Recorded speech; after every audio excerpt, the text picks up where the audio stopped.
بوادر أزمة في ليفربول بين كلوب ومحمد صلاح.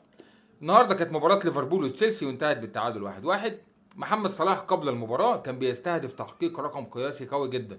محمد صلاح لو كان أحرز هدف في مباراة تشيلسي النهارده كان هيبقى أول لاعب في تاريخ الدوري الإنجليزي الممتاز يحرز أهداف في 7 افتتاحيات متتالية للدوري الإنجليزي، وده كان رقم قوي جدا محمد صلاح كان بيستهدفه. طيب محمد صلاح في مباراة النهارده عمل مباراة سيئة؟ لا بالعكس، محمد صلاح عمل مباراة جيدة جدا، اسيست رائع جدا، اسيست هدف رائع جدا للويس دياز، كوره في العارضه، جاب جون اتحسب اوفسايد، وكان ماشي في المباراه بشكل جيد جدا. طيب كلوب قرر فجاه يغير صلاح في الدقيقه حاجه و70. صلاح خرج غاضب، مش عاجبه التغيير، متضايق جدا، ورمى الحاجات اللي كانت في ايديه ومتضايق، حقه وده طبيعي يعني. وكمان المدير الفني من حقه يعمل التغييرات اللي هو شايفها، هو قاعد بره وشايف الدنيا ماشيه ازاي وهو ادرى بفرقته. صلاح خرج والراجل ما بصش عليه والامور مشيت عشان الموضوع ما يكبرش.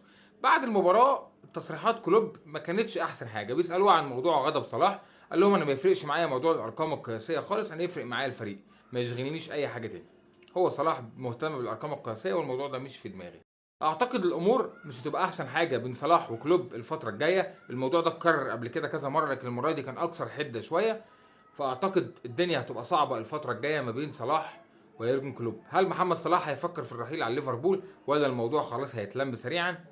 تحس ان المره دي الموضوع مختلف شويه، هنشوف الامور هتمشي ازاي. بالتوفيق لنجمنا محمد صلاح.